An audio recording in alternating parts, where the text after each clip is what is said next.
EdTechX has released a new report titled Materials for Bone Implants 2026 to 2036. The report covers granular 10-year hip and knee replacement market forecasts, regional analysis, price benchmarking, materials and design trend tracking, and these are based on primary interviews with key players in the market.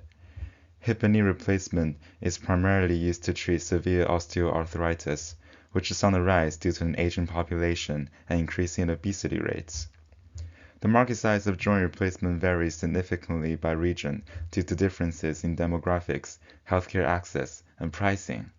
The global hip and knee replacement implant market will approach $34 billion by 2036 at a CAGR of 4.6%. North America is expected to dominate the market, followed by Europe and Asia.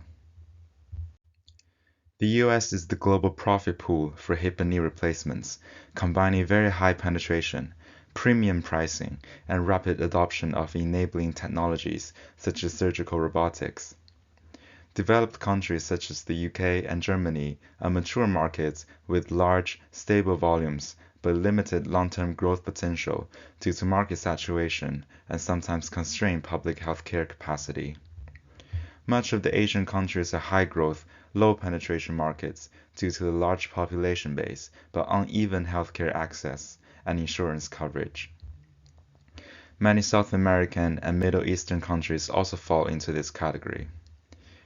Many low-income countries remain low adoption rate and low growth today due to a young population and limited healthcare access. Competing healthcare priorities make elective joint replacement surgeries only available in private facilities. Please reach out to research@edtechx.com if you have further questions. Sample pages are available for all our reports on our website. Thank you.